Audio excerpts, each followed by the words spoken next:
Welcome to the Business Bites, looking specifically at combating modern slavery in the utility sector. Today's session is obviously standard fare for the school. We are going to give you a mix of opportunities, so you can get involved with poll questions. You're going to have opportunities to ask questions of the attendees and the presenters, so please do use the chat box. And obviously, if you've got any technical issues, use the chat box as well. And Rosie will go away and help with that as well. Going forward. We always value your feedback, so please make sure that where you have the opportunity to, you actually provide us with the feedback, and we will also share the slides as we always do. The event will be recorded and added to the on-demand, so please bear that in mind. And if you want to share this with your colleagues after you've attended it, then please do. So what's the session about?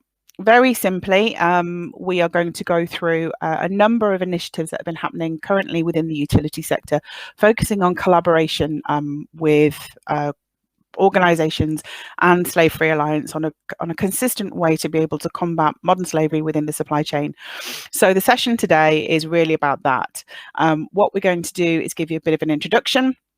Then we're going to find out what you're doing around this at the moment. So where are all you currently in terms of your journey? For those of you who've been to my events before, you know I can't resist talking about the People Matter Charter. So I'll just give you a little bit of an update, because obviously this sort of initiative contributes to that and supports these initiatives going forward. Then you'll be pleased. I'm going to shut up and I'm going to hand you over to the people with the real details. So I'm going to hand you over to a lady called Susan Bannister, who is with Slave Free Alliance, who'll talk about modern slavery. We'll potentially have a break and then come back after that and talk to Kate and Pam around what's currently going on within the utility sectors, and then we'll finish off with a bit of an update on how you can take your journey forward to support the utility sector going on. So this event is a Business Bites. What we're hoping by the end of the session is that you'll be able to continue to update your information around the current landscape of labour exploitation and modern slavery. So you're really keeping up to date with the current trends and what's happening in there. You'll be able to understand and explain to anybody who wants to know what the utility sector working group are doing and how they're looking to achieve their initiatives through collaboration. And obviously then be able to take away from this what is expected of your organisations if you're working in the utility sector in order to be successful in terms of tenders going forward. Specifically about this, obviously you've got to look at everything else as well. And then, you know, obviously understand where additional support and information is available. So very quickly, for those of you who don't know me, my name is Helen Carter. I work for the Supply Chain School and Action Sustainability, procurement professional by background, and basically over the last sort of 16 years specialising in sustainable procurement, and probably the last 6 years modern slavery and human rights and ethics in supply chains as well. But I'm not the main person today. We're going to hear some very, very great speakers and very articulate and intelligent speakers in this space, much more than me. So we're going to hear from Susan Bannister, who is the Accounts Director at Slave Free Alliance, who's going to give you the overview of what modern slavery is and obviously what the current landscape looks like. And then you're going to hear from 2 of the utility organisations who are part of the working group, who are going to explain what this collaboration is and how the supply chain can get involved. And that is Pamela Allen Rudkin and Kate Wallace Lockhart from UU, United Utilities, and SSE respectively. So before we launch into the main body, let's understand currently what you guys are doing. So the first question is around a modern slavery statement. Some organisations have to, some don't. But fundamentally, you've got an opportunity to vote here on whether you have currently published a modern slavery statement. You might not be legally required to, therefore it's a no. Don't know or aren't sure. Sorry, not sure or no is also in there. Yes, but you're not legally required to. I'd like to differentiate you guys from those that you are legally required to, just so that we can get an idea. And then, yes, you have. So if you can complete the poll, let's have an idea of where we are in the landscape around modern slavery statements.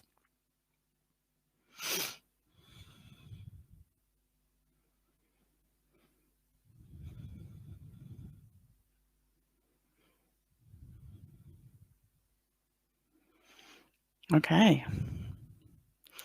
We actually have quite a few of you on today, which is really good. And you're all voting as well, which is even better. Always makes it better when it's more than one person voting. So where are we? So yes, we have quite a large number of organisations currently publishing a modern slavery statement, which is great. And well done to those who aren't legally required to, are still producing a modern slavery statement. That's really good news. So we're showing, which is a real change these days, that there's a much more now in terms of that producing a modern slavery statement, as opposed to maybe 2 or 3 years ago, where actually the take up was a little bit poor. Rosie, can we move on to the second question, please? Thank you. So statements are one thing. They're obviously the public domain, but your due diligence and what you're doing to combat slavery is really, really important. You can actually select more than one, but what's your organisation currently doing or has been doing over the last few years to combat modern slavery? So have you been focusing on training staff? Have you updated your recruitment policies? Have you developed a modern slavery policy? Have you risk assessed your supply chain? Have you trained your supply chain? Or is it still really early days for you? You're still trying to work out what to do, so there's been no activity yet. As I said, you can choose a number, so it doesn't have to be just one. You may have focused on one thing or more than one thing. But if you could have a vote, that would be great.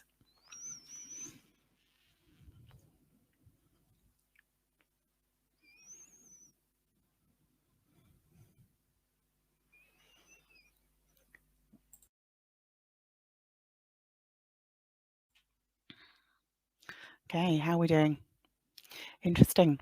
Okay, so obviously a lot of the focus, as you're all voting, has been initially on training, and I know I have been doing lots of training over the last few years, as I'm sure Susan has, and I know some of the utility organisations have as well.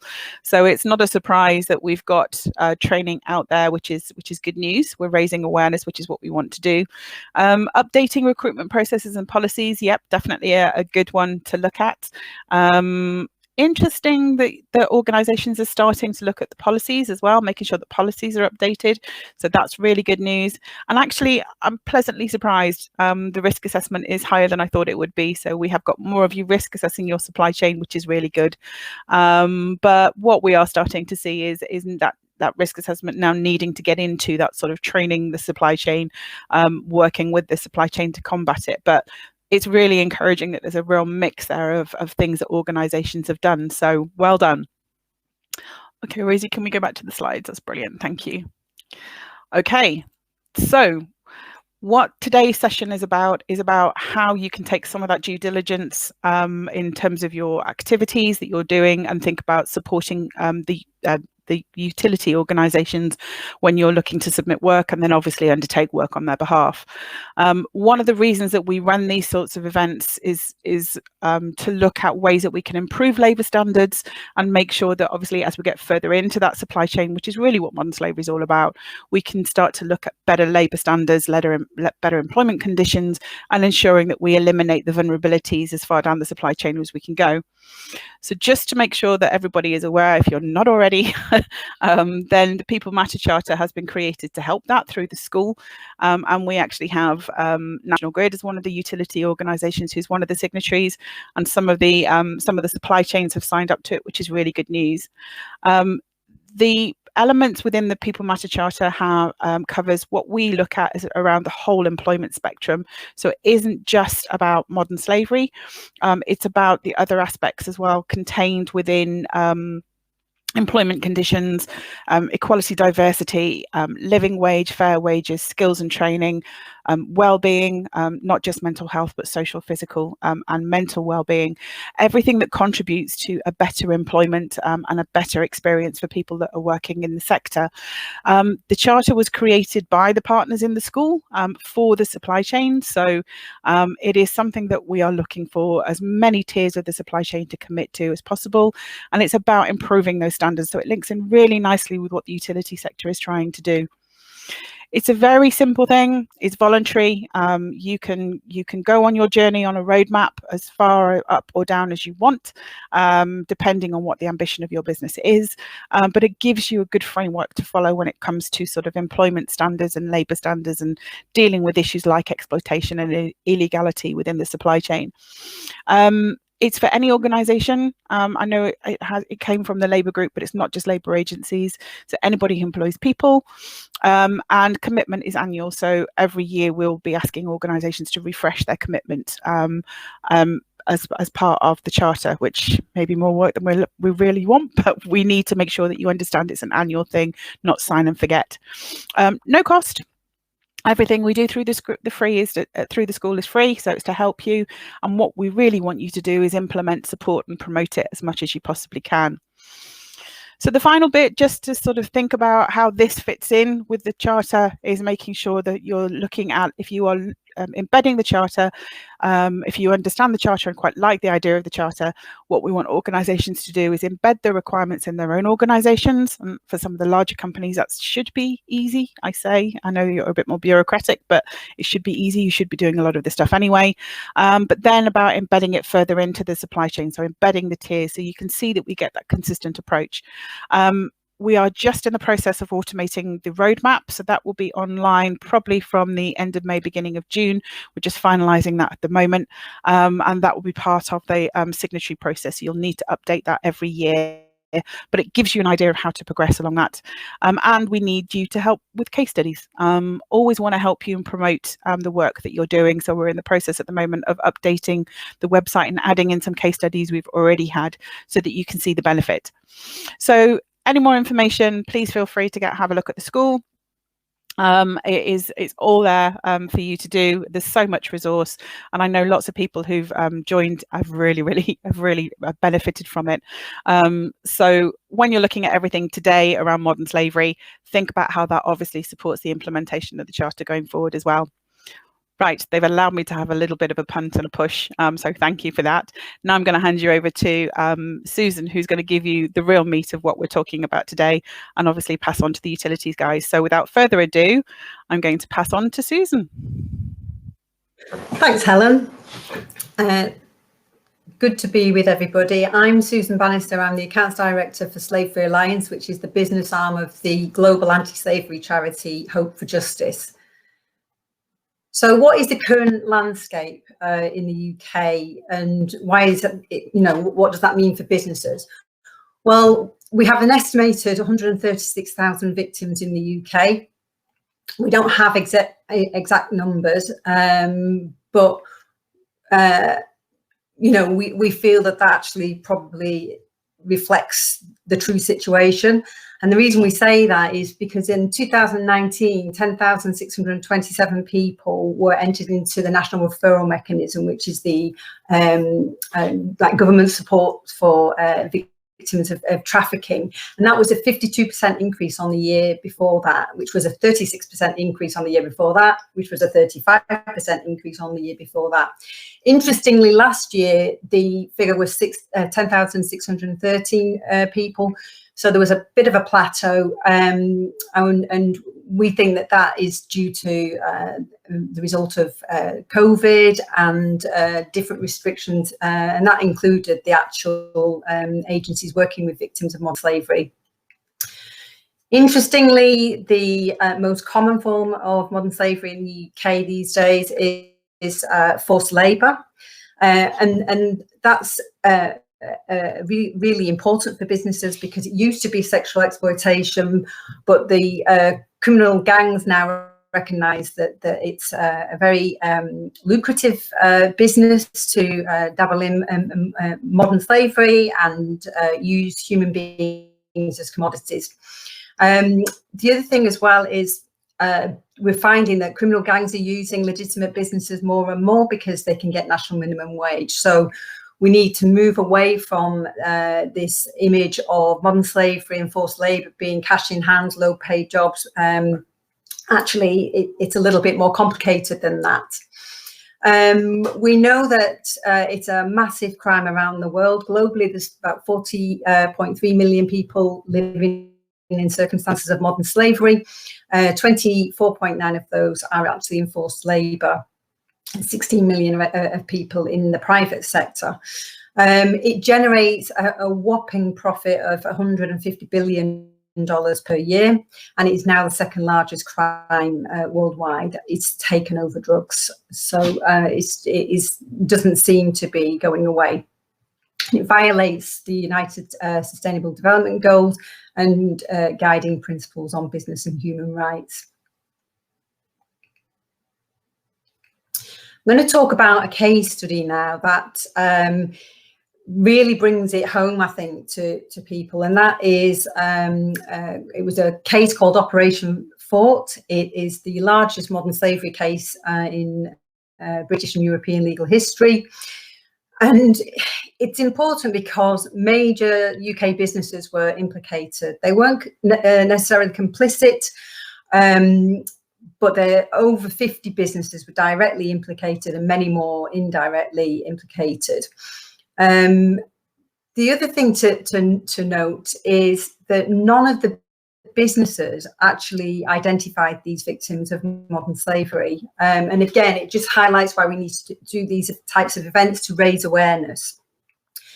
What I would say is modern slavery is present in every sector.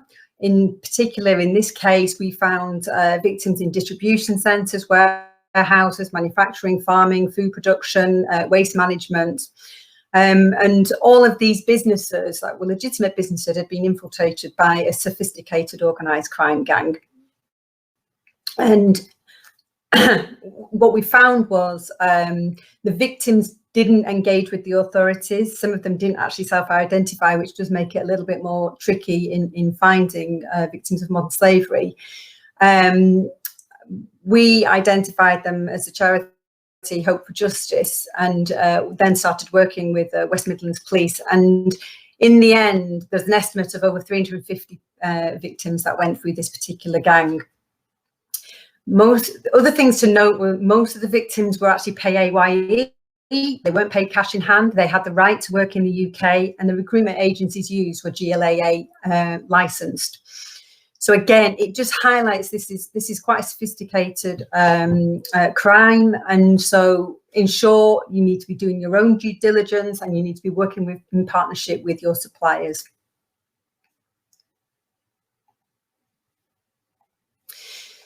So what's the legislation that you need to be aware of as a business? Well, here in the UK, the main one is the Modern Slavery Act.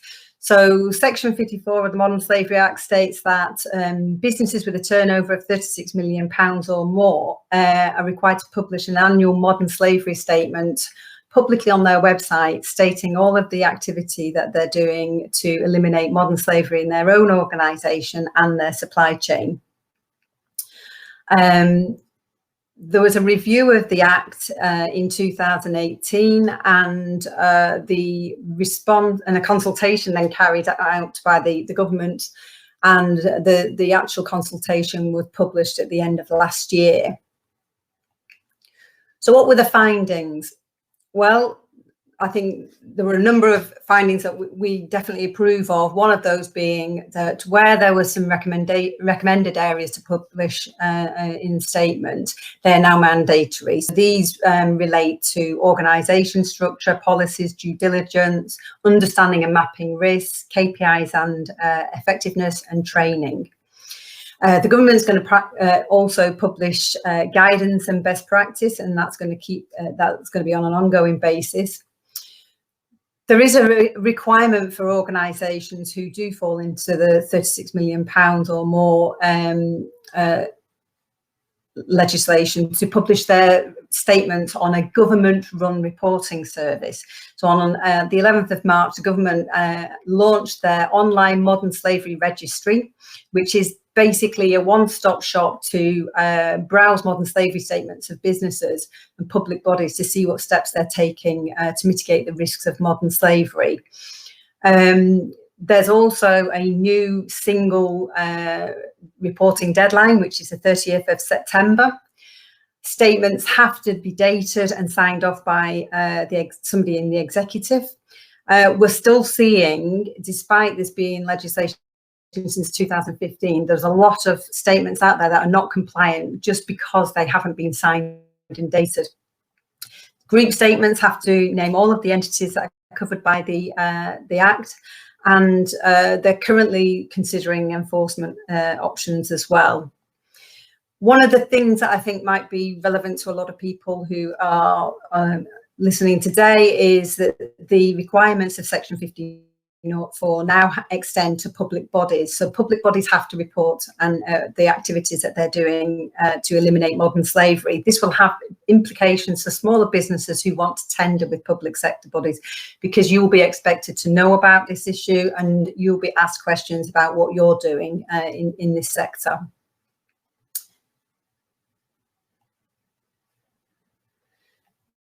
So what do we need to know about the Modern Slavery Statement Registry? Well, it is a single repository for uploading all of the modern slavery statements.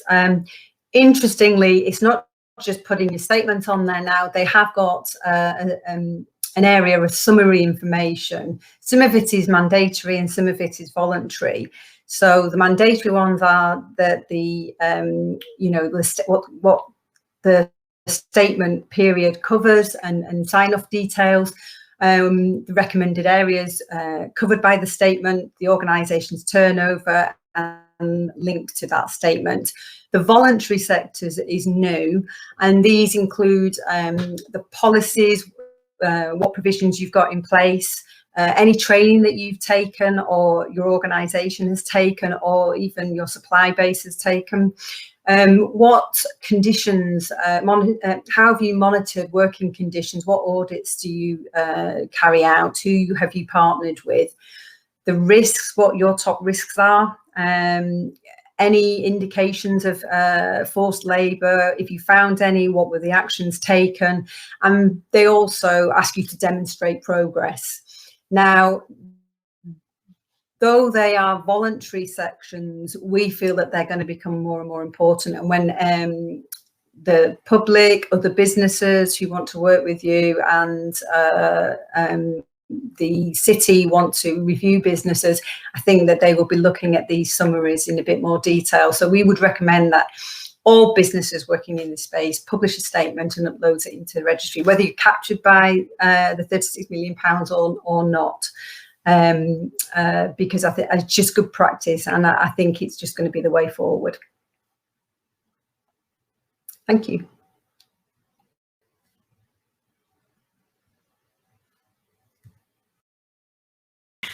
Thanks, Susan. Sorry, my video was delaying there.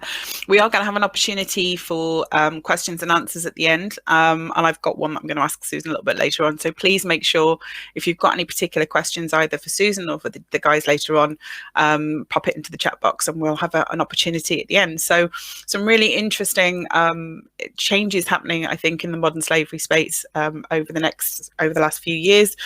Definitely some changes in emphasis, and we're starting to get more intelligence, as Susan's really well explained there, around some of the activities and behaviours of both the gangs and obviously victims. So this is all part of that really important landscape you need to be aware of when you're thinking about how you combat this. And I think what was quite telling from Susan's point was the number of organisations that were actually trapped by Operation Fort, that were legitimate businesses that had processes in place. So it's important that we start to get a bit more intelligent on how to be able to deal with this.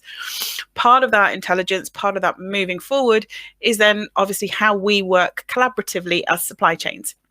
Something we are doing a lot better in our industry, I think, but a really good example of how this is working is the utility sector. So without further ado, I'm going to pass it over to Kate, who's going to give you an overview of what's going on at the moment within this space. There you are, Kate. Brilliant. Thanks very much, Helen. Hopefully everyone can hear me okay. So big thank you to everyone for joining the webinar today.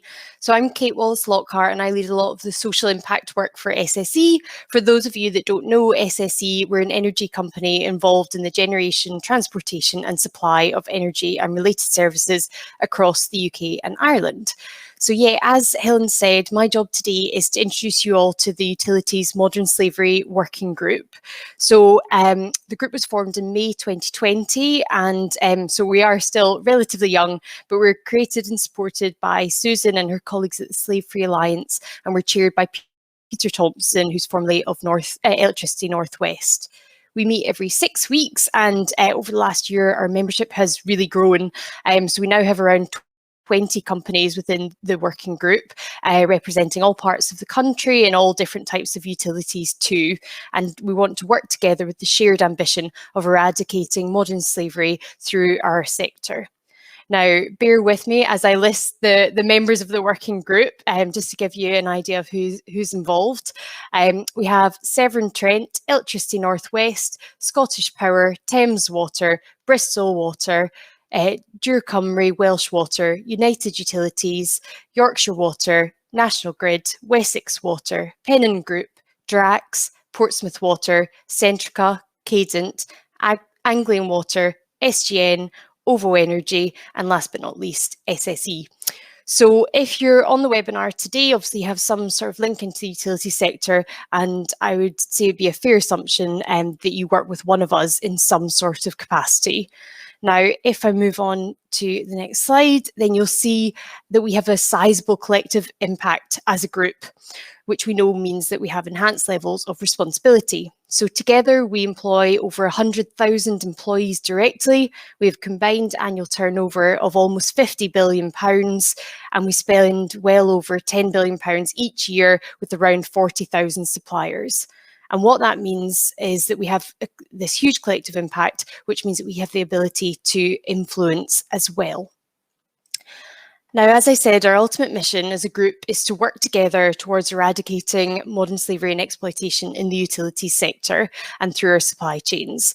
And as Susan highlighted, this is no small task, and we know that there is a huge challenge that we're all facing.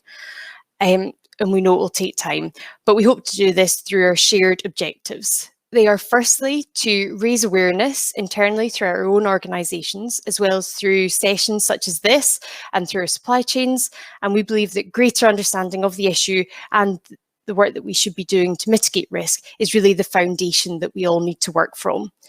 And we want ultimately to give the message to those that want to exploit others that the utility sector is not open for their business. Secondly, we want to develop an integrated approach which is consistent and focuses on the key risks throughout the industry and uses shared best practice. Now, Pamela will talk you through in a moment an example of this, which is our collective approach to shared PQQ questions on modern slavery. Lastly, what we want to do is to work collaboratively. And we know that we should be focusing on strategically important areas of risk where there is the possibility that the human rights abuses might be higher. Now, underpinning our objectives and mission are core principles for the working group. Firstly, that's collaboration, because we believe that's the best way that we can drive progress within this area. Secondly, we believe that we should work together to have one voice to raise standards and to minimise duplication of work. And now that's duplication both in terms of us as members of this working group, but also in terms of our supply chains too, very importantly. And lastly, we believe in knowledge sharing. Openness and transparency is really key to success here. In the end, it's in all of our interests to work together, and nobody has a competitive advantage if that advantage comes from the exploitation of people. So that's a very brief introduction to the working group, and I would encourage anyone that's interested to find out a bit more to please get in touch. I'm now going to pass over to Pamela from United Utilities, who will bring this all to life in terms of what it means for our supply chains, what action we're asking for from our suppliers, and what success looks like. Thank you very much.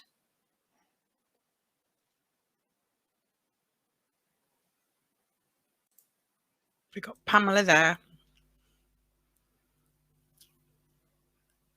Have we lost Pamela? Yep. Oh, no. Pamela, are you there?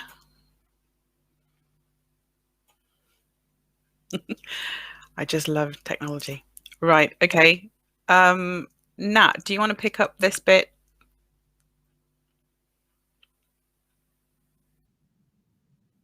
Help. We're on. We haven't got. Okay. Seems to be struggling.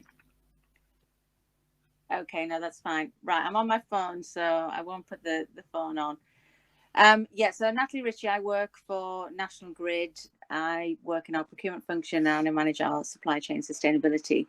So I've been part of the working group since its initiation last year, and I think we've made some great progress already. I guess the key emphasis for me is around, that collaboration, that joint messaging, avoiding duplication for you guys in the supply chain. I know there are a lot of procurement people on the call as well from other functions.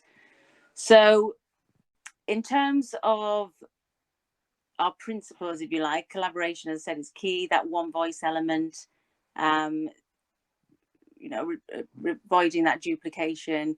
And I'm sure it'd be music to some people's ears that we're asking for the same thing, hopefully, and that we're, looking for the same evidence to give us what we need in terms of levels of assurance that you've got this on the radar and that you're taking this seriously and looking at the agenda. The knowledge sharing piece is really key as well, in terms of wanting to provide that safe platform for providers. Oh, hang on, so I'm trying to manage this on my phone. So so the knowledge sharing piece really key, and that influence. So as Kate mentioned, there are a large number of utilities sector members in this group, and we want to be able to use that influence that we have down the supply chain to try and make a difference ultimately. So that's the main intent. So in terms of what this means for the supply chain, we've been working on trying to create a common set of questioning, if you like, so PQQ questions. I'm sure you get a whole range of different questions that come through to you, varying from, just do you have a policy, do you have a statement, to more in-depth questions. A number of us work through Achilles, so Achilles UVDB, and we're trying to use our influence through that route as well to create a common set of questions in that database. But those that don't use Achilles can also use the same question set in their tendering processes. So there's been quite a lot of focus around that PQQ set of questions, and in the next slide we'll give you some detail around that. As a client, we need to understand that supply chain activity. What are you doing to actually address potential issues around labour exploitation? We talk about modern slavery, that's probably the worst case scenario. A lot of this is around essentially, the decent work agenda. Are we treating people well in our supply chains, and have we got the evidence to show that that is the case? So in terms of the evidence piece, we're looking, and this is very much aligned to, the guidance around having a modern slavery statement and what should be in there, what training and awareness is in place, what risk assessment have you undertaken, ideally, what supply chain mapping are you aware of? So not just, the first tier, but beyond that, do you know where the materials come from? That might be something in the future, but it's something to have on the radar. What due diligence have you undertaken looking through the supply chain, and what are you looking to do to address that? And what grievance and remediation is in place if issues are found in supply chains that you have? So we recognise, we need to get this evidence, and for you to articulate this through your statements, what is publicly available. I guess the first step around this is, do you understand what modern slavery is? We're trying to, give you this first sort of session to give our position, but at the end we'll talk about, what resources are available through the school to upskill. I'm sure there are a whole range of capabilities and knowledge on the call, but how do we, work together on this? We're not saying we have all the answers today. As an industry, we really want to work with our supply chains to ultimately, improve the situation. So the next slide here, and I know this is really small, but it's a copy extract from the draft set of questions that we're proposing to be implemented into the Achilles UVDB question set, because they're going through a questionnaire review at the moment. So for those that are Achilles members, these are the questions that we're proposing that hope will be embedded into the system and that we will be using going forward. So you can look in here. We've tried to sort of create more of a drop-down approach, which gives that evidence base. So if you look at the question at the bottom, provide details of the approach your organisation is taking to address or exceed the requirements of the Modern Slavery Act, including, the policy, what governance you've got in place, do you have a speak up policy, what training? So a whole range of evidence that you can chooses a drop down to give us that initial understanding of how you're addressing this. So in terms of what you can expect, these are the, that might not be exactly the questions, but this is the range of questions that we're looking to embed into Achilles UVDB. As I said, for those that don't use Achilles, people will be embedding this into their other systems and processes for onboarding suppliers. It's a focused questionnaire to demonstrate the approach. We expect to see a positive response in these areas. And what we're saying is there are resources available to support a lot of this. So we're not expecting everyone to be perfect straight away, but some of these are sort of fundamental elements that we're looking for. I guess the overarching principle is around that aligned engagement. So coming back to that collaboration, the one voice, hopefully that avoiding duplication going forward. So this next slide is, how can the supply chain upskill? So these are some, I guess, pointers in terms of what we would be looking for. That raising awareness around modern slavery, I said the decent work agenda, the mitigation of risk, due diligence, a robust statement in line with government guidelines. If people aren't aware, the Home Office have recently launched a new modern slavery registry.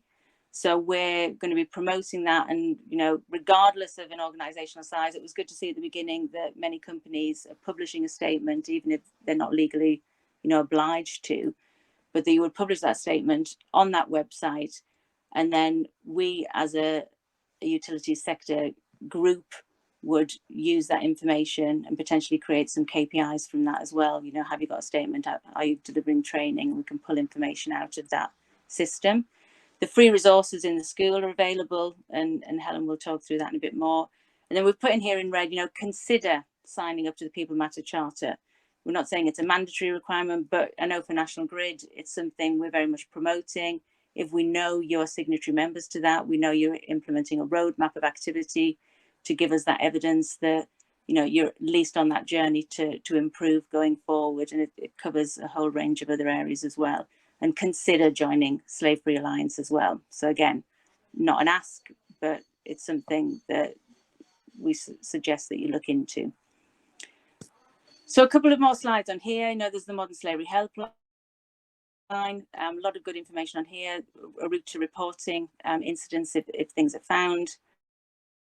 And then the final slide, what could success look like? Would be great to get some feedback on this as well, in terms of where this could go and what positive impact could this combined effort have working with the supply chain.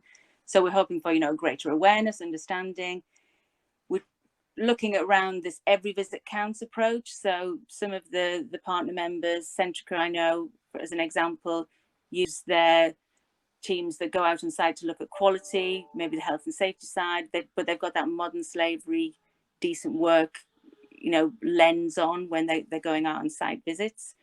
This work towards the decent work agenda. So we often talk about a spectrum around modern slavery. So, it could be around excessive working hours, the health and safety on site, are people being paid a living wage potentially. All of those elements, if there are issues around that, could then escalate into more serious issues and potentially, I guess said worst case scenario into the modern slavery agenda. So, but we're trying to look at it in that broader context. Providing evidence of risk assessment.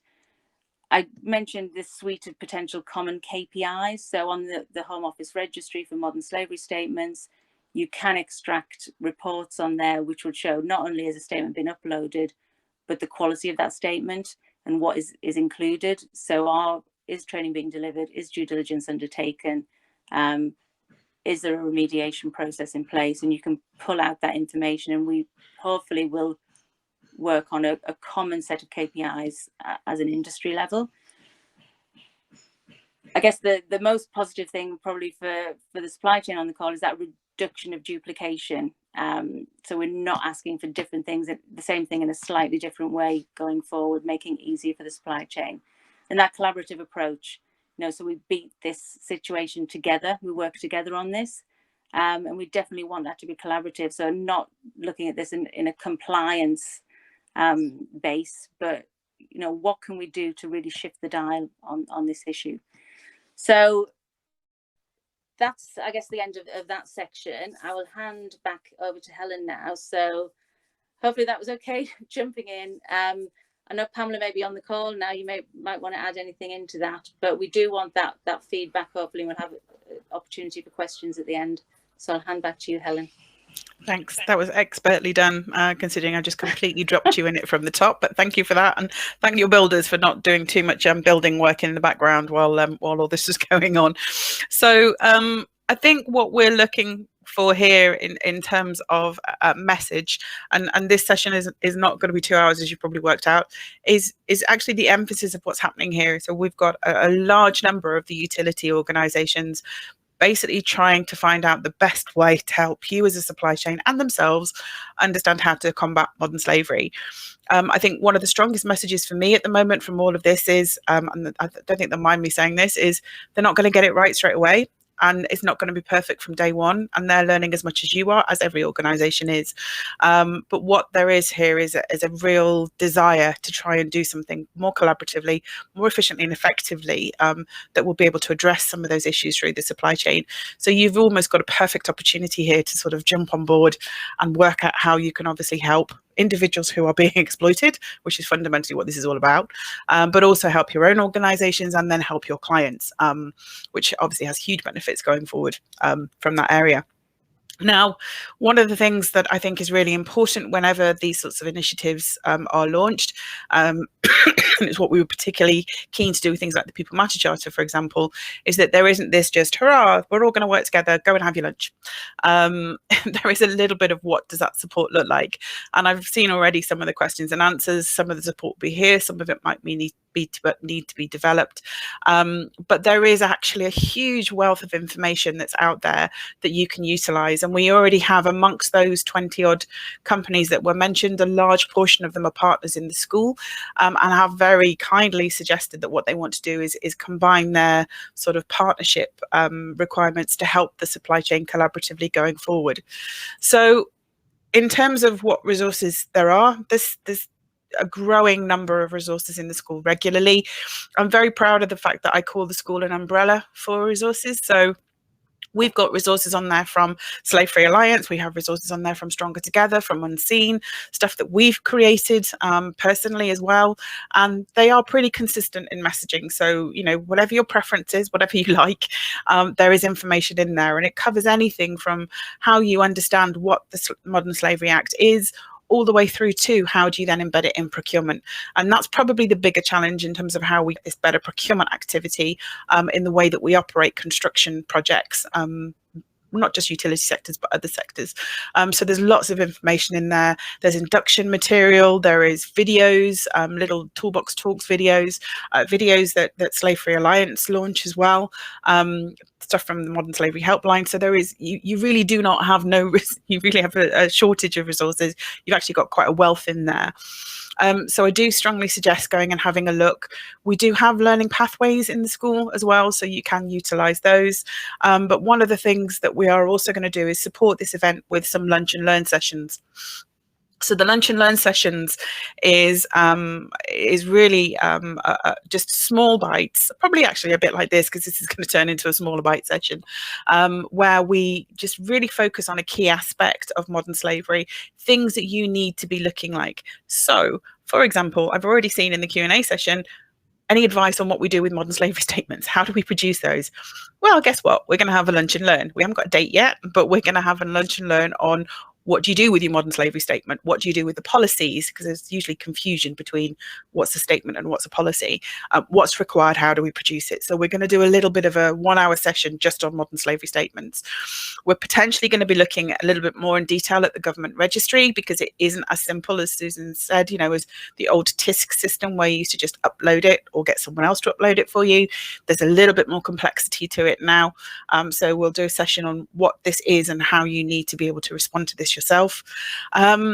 The due diligence piece is really important, but there's a couple of really interesting questions that I'm going to pose to Susan, which are what I was thinking actually, not just the due diligence in terms of the processes and technical aspects, but also the softer side of things.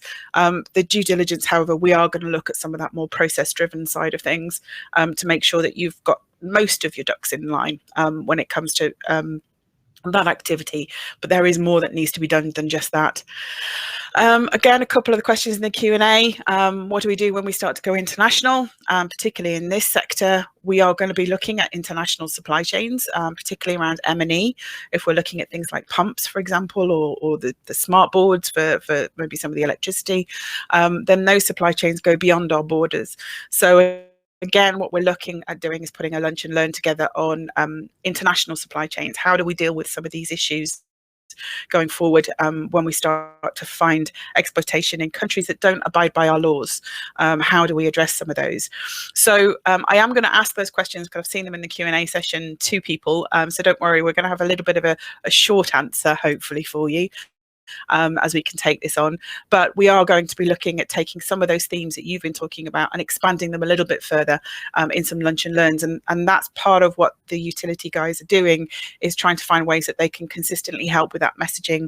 And as we start to identify some of the things that are created by the sector, they will be brought in as well. So initiatives that we're looking for. So plenty of support out there. Obviously, in terms of the school support, it's all free. You can go into that, but there are organisations that can help you, that have costs associated with them. You're free to go and have a look at those as well. There is Slave Free Alliance, there is Unseen, there's Stronger Together, there's Action Sustainability, there's lots out there.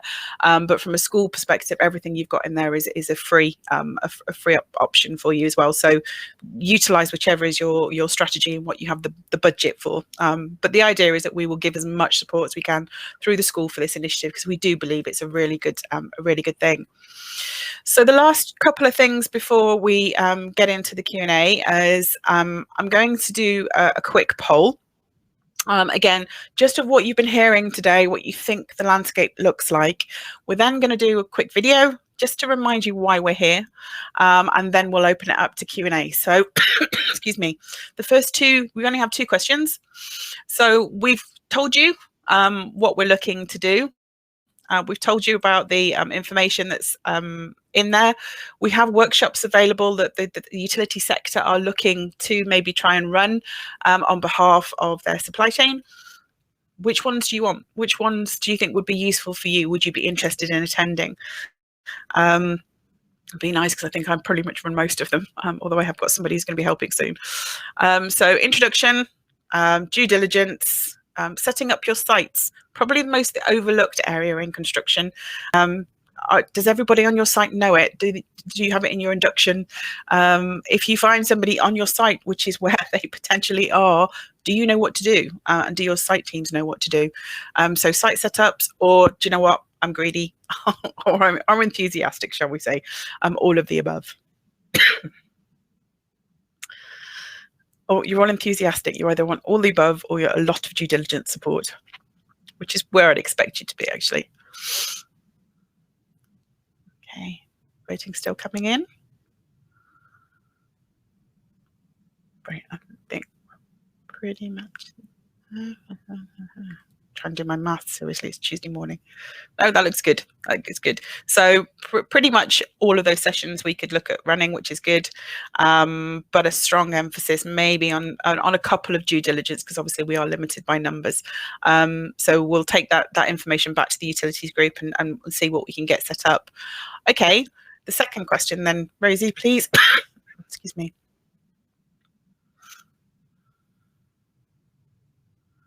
Okay. So we've given you a very brief taste. It's a very small overview. But what I'd like to just get a feel for is, after you've done everything today, what do you think your next step as an organisation is going to be? So are you looking to do more on increasing your awareness in your own organisation? Are you looking to maybe take that into your supply chain, develop further a modern slavery policy, risk assess your supply chain, write a modern slavery statement? Not really sure. assuming you're all going to be quite busy on this, of course.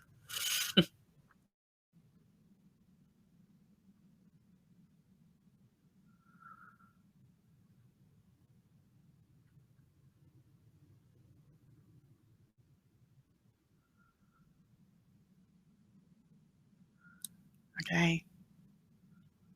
Not so many of you answering this one. Not obviously a lot of you really sure what your next steps are going to be, which is perfectly fine, perfectly fine. But for those of you answered, still looking to do the increasing awareness, still looking to do that development both in your organisation and your supply chains.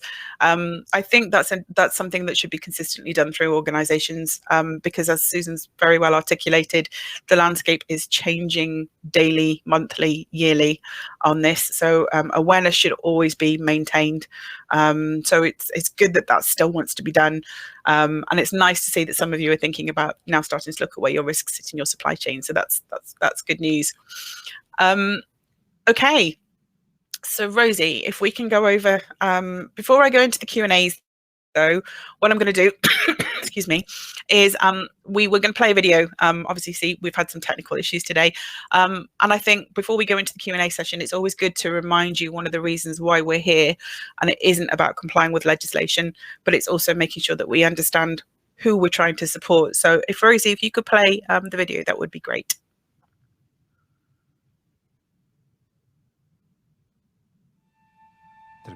I needed to earn enough money for my daughter for her school, and I was told about a good job in England, so me and 2 others took it.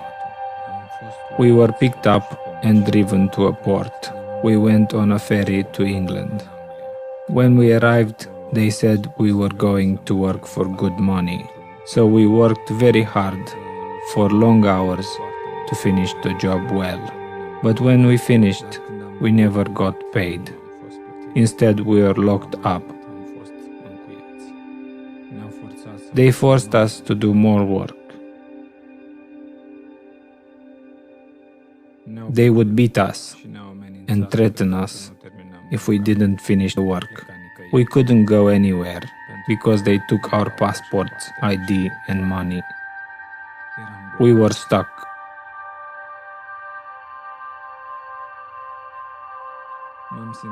I felt hopeless, totally powerless. At this time, I knew I was a slave. I felt very sick, hungry, and tired all the time.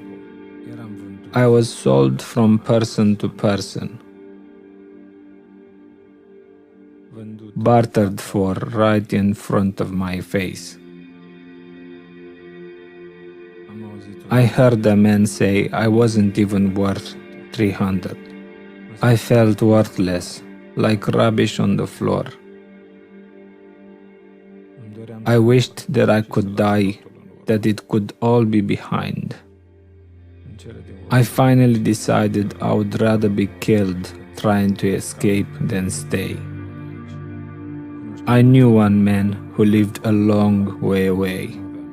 I had no money or transport, so I had to walk as fast as I could, or they would catch me. My legs are bad because they beat me, but I had to keep going. I walked for 10 days straight with no stopping. Look, these are the shoes I found.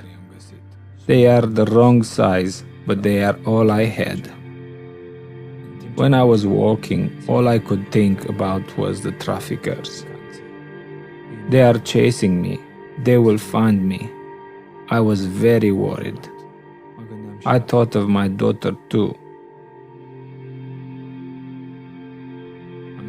I had let her down so much. I felt shameful.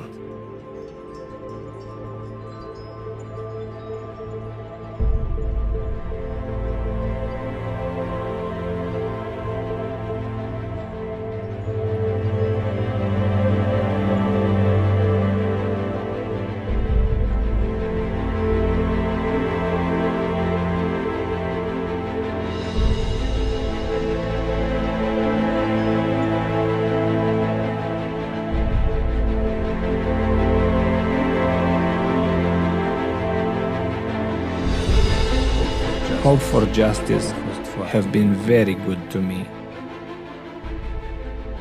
I didn't expect any help. I thought I was finished. I am so happy to be free, to be alive.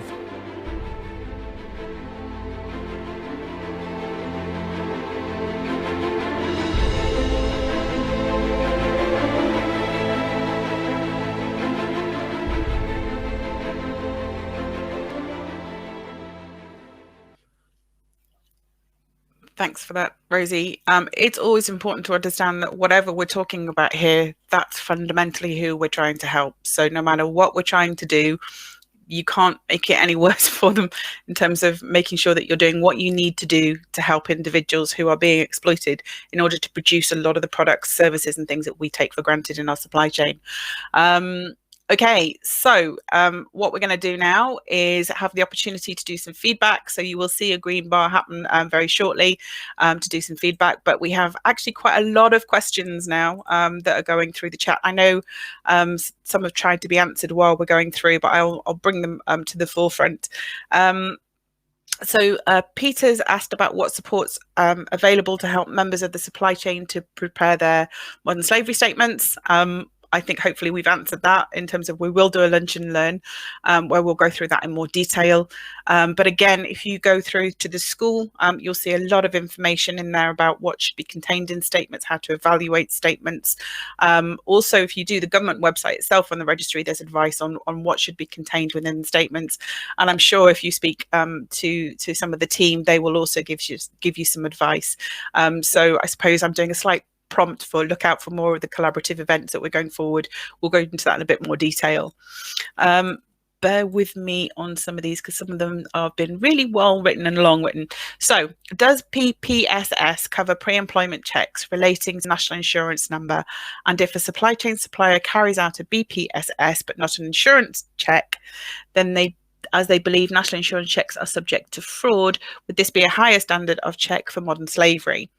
Okay, I possibly might throw that one back to Susan. Susan, are you able to understand a bit more about the pre-employment checks and things that need to happen? Yeah, I do know about the pre-employment checks. What I would say with that is, from my understanding, is it's checking that you've got the right to work, identity. So the BPSS checks can catch out people because you're doing that deeper dive.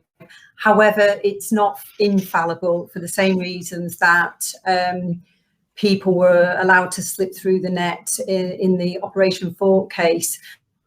You know, I think the best due diligence that businesses can do is to talk to employees, to raise awareness of the issue amongst the organisation and their employees. Let the employees be the eyes and ears to spot the signs, to look for not normal. Because in that case, in fact, all of the victims had the right to work in the UK. They were all Europeans. They had British bank accounts, a British NI number.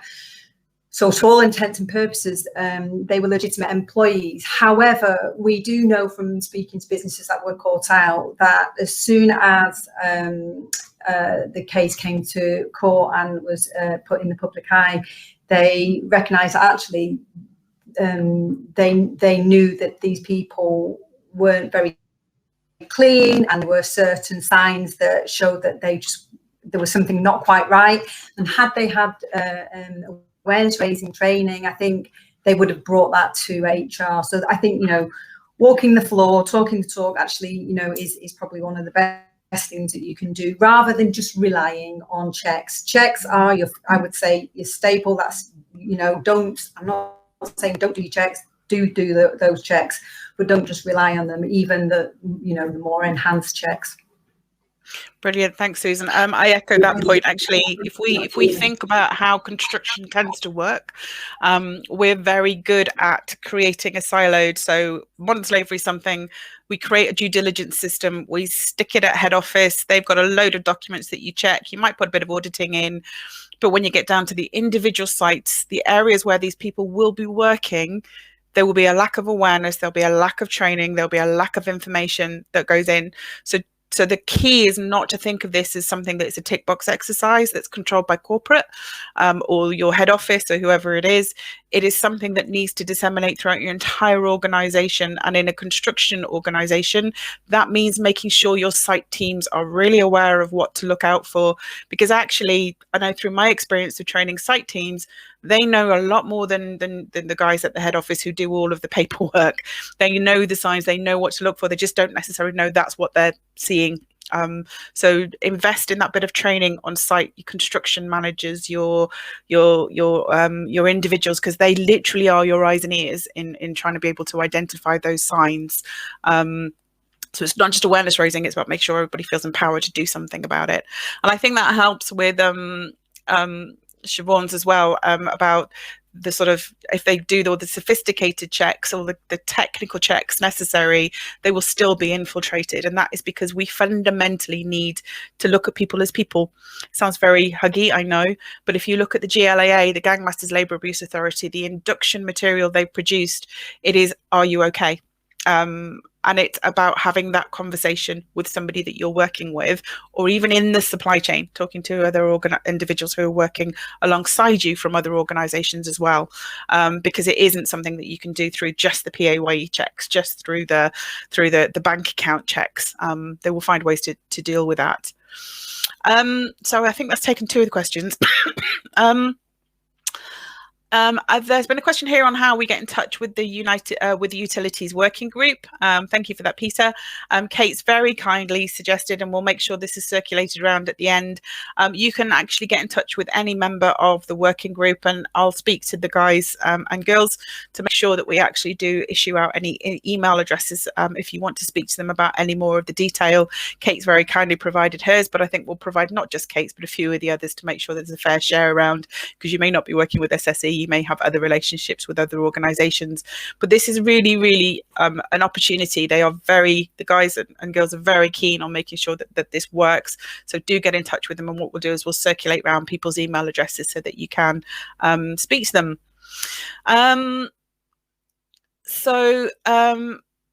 Mary's asked, if it looks like a legitimate staff with PAYE, then how do the gangs get the monies? Do they set up accounts to pay the monies into?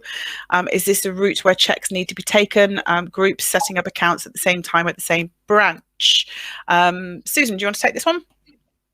I will happily take this one. Yeah, so interestingly, with the Operation Fork case, the traffickers took the victims to, actually it was one particular branch was used an awful lot to open bank accounts, and they acted as their interpreters. So we've been doing a lot of training with banks to, on the retail side, to understand that this actually could be a form of trafficking, and so that they can be a part of the solution at that point. But what we also find is bank accounts are shared as well. So one of the checks that you can do as a business is to do some due diligence to make sure that the bank account name it matches the employee. And similarly, you can do checks such as making sure that if you have a wage slip, that is emailed to an email address that matches the employee. I know that's not always easy, but it is something that is another thing that you can check against. One of the things that traffickers often do is to take the bank card off the victim. So even though the money is going into their bank account, they don't have the control of the money, and the control of the money obviously is the exploitation. Brilliant. Yeah, thank you, Susan. That's fantastic. Thank you. Yeah, again, just put that into your arsenal of your checks, the checks and balances that you need to make. But it is about keeping the intelligence, actually, what's really important, and what we'll try and do through the school, working with the likes of the Slave Free guys, Unseen, all those, is to make sure you're up to date with all the intelligence, because these people are not stupid. They're quite clever. They know how to infiltrate businesses, and it is, again, I keep saying it, Susan said it, you know, they will find a way to understand your processes and breach them. So therefore it is about understanding the soft side as well. You know, I listened to an event with Justine Carell from Unseen, who talked about some organisation, some of the criminal gangs now know just to open many bank accounts in many different branches because they understand that's where people look. So just keep that conversation going, keep talking to your supply chain, you know, be in that collaborative space, I think is really important. There's quite a lot of questions in here actually about how we deal with international supplies and foreign supply chains. Including can the supply chain school help with China? I know we're good, but I mean, I don't think we can solve China that easily. But I think there is definitely an opportunity, both through the school and working with the utilities, to start thinking more about the international space and how we provide guidance in that area. We are going to be providing a lunch and learn on how we deal with the international supply chain. It is quite complex, and it is obviously very challenging when you go into countries where it is not considered exploitation, it's considered normal, where human rights may be a little different, and obviously there needs to be a look at this. If I can, this can turn into the Susan show, but if I can go to Susan to just give a couple of high-level pieces of guidance on how to deal with the international supply chains, and then obviously we'll expand that further when we do the lunch and learn. But Susan, back over to you. Yeah, that's fine. I think I'll try to answer these. So with the international supply chains, you do the standards you go to are the local standards, which actually isn't that too far removed from the UK. I understand the political sensitivities around modern slavery and the term modern slavery. And interestingly, it was Theresa May who was adamant that that was the phrase that was used in the Act. One of the ways, if you want to try and maintain a good relationship with a supplier, is to talk around modern slavery in a wider context of human rights. Human rights is something that is known across the globe in business. The United Guiding Principles on Business and Human Rights has been around since 2011. So this should not be surprising to a business. And also, you won't be the first business to be asking these questions. They will be used to being audited on a global basis. And the other thing as well is the direction of travel is to see more due diligence and more modern slavery acts. So we've already seen Australia. We already know that New Zealand are looking and are about to start their process in implementing their own modern slavery act. The European the EU basically is also introducing due diligence legislation. France has already done that in 2017. And interestingly, in the US, they're using an old law called the Tariff Act in 1930 Act to issue withhold release orders. And these orders can hold any cargo, anything at the airports or the docks that has been made through slavery. So this is having a real impact on businesses. And I know that more brands are going to be held to be accountable for to look at their supply chains through the use of that act. So none of this is going to be a shock if you started asking questions. We can support you in understanding what sort of questions would be good questions to ask, where you're getting enough information, but you're still being culturally sensitive. Take myself off mute. Brilliant, thanks, Susan.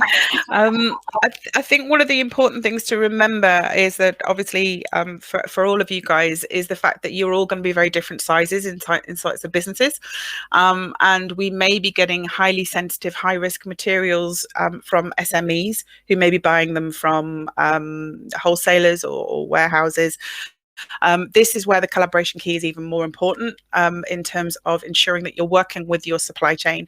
There's a really good comment in here from Peter around the electronics watch organization. There are lots actually of initiatives that are happening now in our industry to try and look at due diligence within certain high risk trade and sectors. And at the risk of sounding like a very proud procurement person, this is why procurement is so important in terms of ensuring that you're managing your supply chain and working with your supply suppliers. So if you're a little SME at the end of it going, what the hell? How am I supposed to know whether I'm getting my slate from China or my marble from Uzbekistan or somewhere along those lines? You're not in this alone. It's about then trying to work out with your clients how you can try and put the right questions in place. And it may be actually them determining that they just can try and find an alternative source or find something else to do. So don't think that the response to international is suddenly you're all going to run off on a plane and go and start auditing all these organizations. There's actually a lot of collaboration within this area. The key is to know you've got a risk and to shout out and start to work on how you can work within your supply chain to understand that transparency. The biggest challenge you're going to have is the fact as a sector, we're not very trustworthy, or not very trustworthy, that's wrong. We are trustworthy. We're not very trustful is the right word, as we get into the lower tiers. So, you know, if somebody asks you about where things are being sourced from, you know, in most cases, it will be because they want to know about transparency and ethical risks.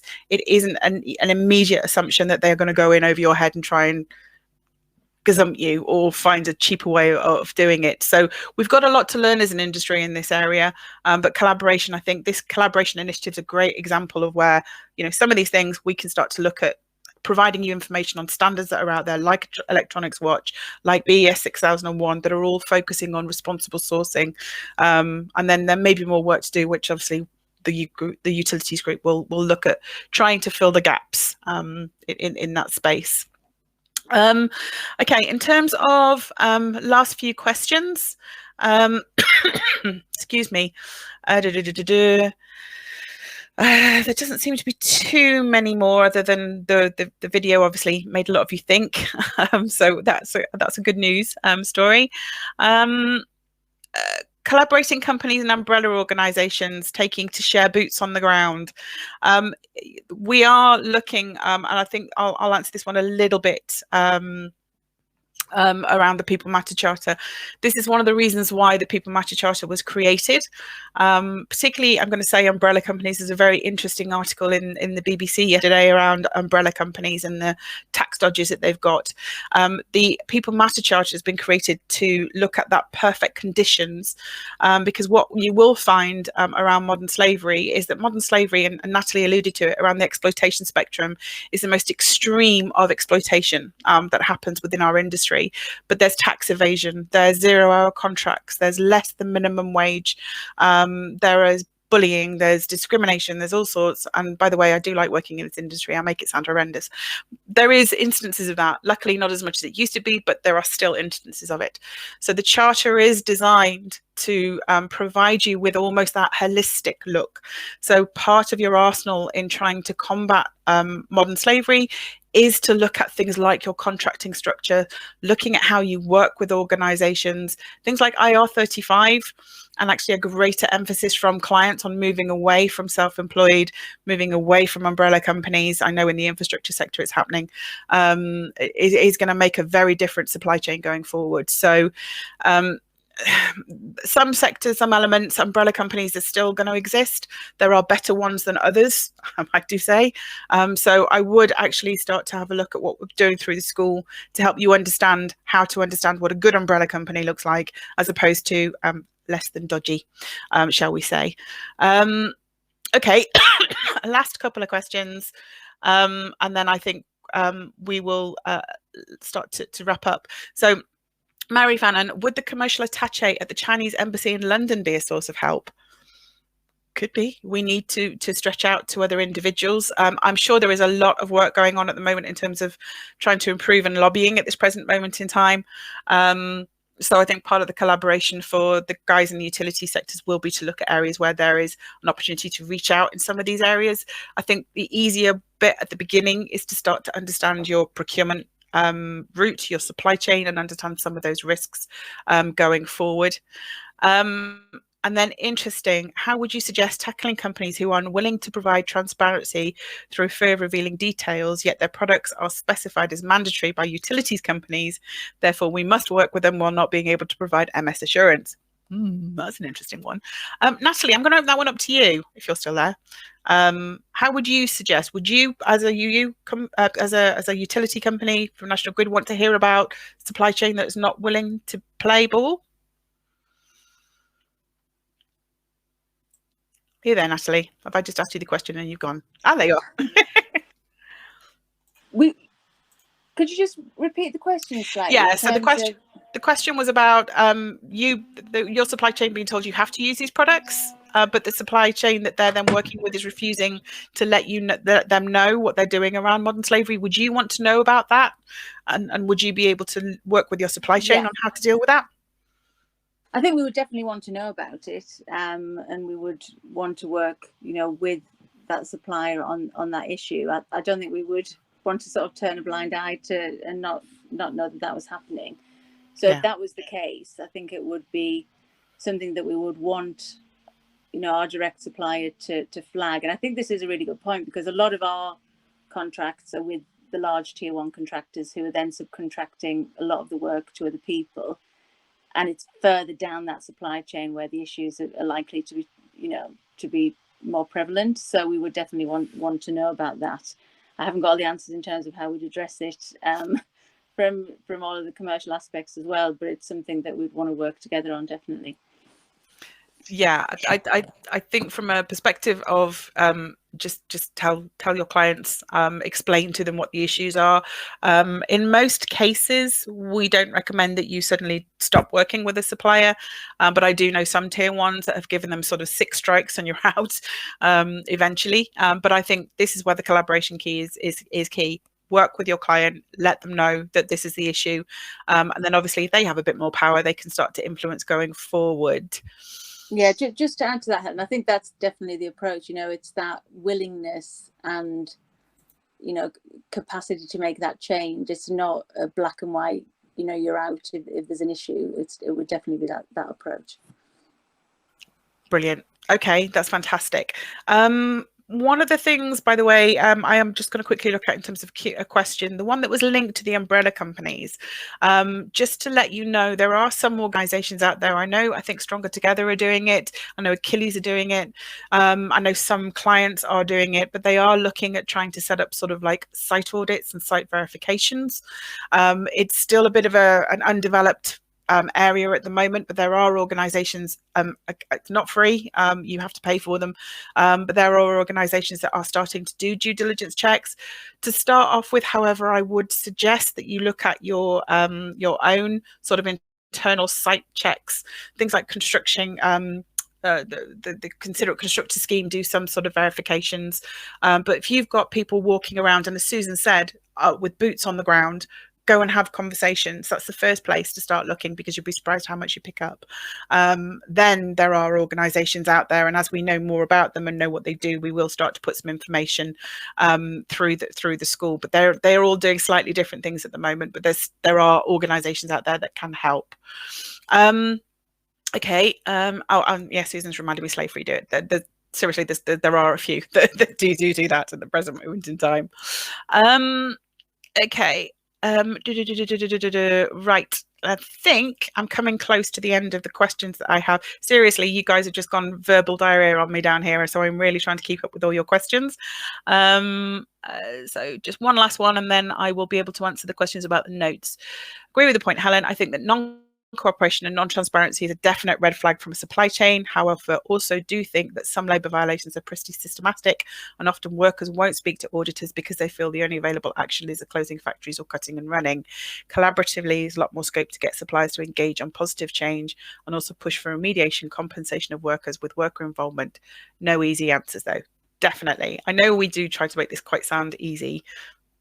It's not. You're dealing with people, and we're complex animals. Auditing, I have my personal opinions on that from a supply chain perspective, has a place to play, but audits can be broken, audits can be cheated, audits can be passed. So the boots on the ground, the conversation, the red flags, you'll be amazed the number of conversations you might have with some of your guys, as Susan said, where they would have gone, oh, I didn't realise that. One last story that I've had, and then I will pass over to sort of thanking everybody. When I did some training in my very early days, and anybody who's been on my intro will have heard this course, I was in a taxi talking to a taxi driver. I'd just been to the launch event of the Modern Slavery Act in Stafford, in my hometown, down at the county showground. and we'd heard a presentation from an organisation called Stop the Traffic. They'd done an awful lot of work on educating taxi drivers, because they tend to ferry victims from one place to the next to jobs. And I happened to notice the sticker and the sign in the door, and just had the conversation with the taxi driver, because as you can tell, I talk to anybody, and said, oh, I've noticed you've got a Stop the Traffic sticker in there. That's interesting. Just been to an event, heard it. And we got into this long conversation. And he said, yeah, it's very interesting. I used to work for a building company. Now, it was in the housing sector, not the infrastructure sector, but in the housing sector. And he said, now I know what I know. I realized I may have worked with a victim, but I just didn't know it at the time. He said, we had an individual who turned up on site. He said, we used to rip the Mickey, I'll be politically correct, out of him every day, because he turned up on site in an Arsenal shirt. That's bad enough as it is, but at the end of the day, he said it was the same shirt, really dirty, really not well maintained, and all we used to do was tell him to find another football team. Seriously, he needs to get some different clothes. Putting together with everything that he got, he realized that this was a potential victim of exploitation. They just used to take the mickey out of him because he turned up every day to work in a dirty Arsenal shirt. So actually making sure your guys on site are having conversations and know what to look out for is important. And also understand exploitation in our industry isn't just modern slavery, it is other aspects too. So generally take a view and look at that collaborative, look at that help, and you can't go too wrong. I've added everything else onto it, and that obviously helps you in terms of how to address it. So from my perspective, I want to say a massive thank you to Susan, and to Kate, and to Pamela, who did a lot of work on the slides. Unfortunately wasn't able to speak, and well done Natalie for being parachuted in and being able to do the elements in there. In terms of the session, as you can probably tell, we just talk, so we don't have specific notes that we can send out. You will get the slides, but what I will do is make sure that you understand there's a link so you can have this played again if you really want to see us again, and send it out to your organization as well if you want those information. Otherwise, a massive thank you to everybody who attended. Great to see you all stayed. Great to see the thank yous and you've enjoyed it. And look out for those other events so we can help you in the future. Thanks, everybody.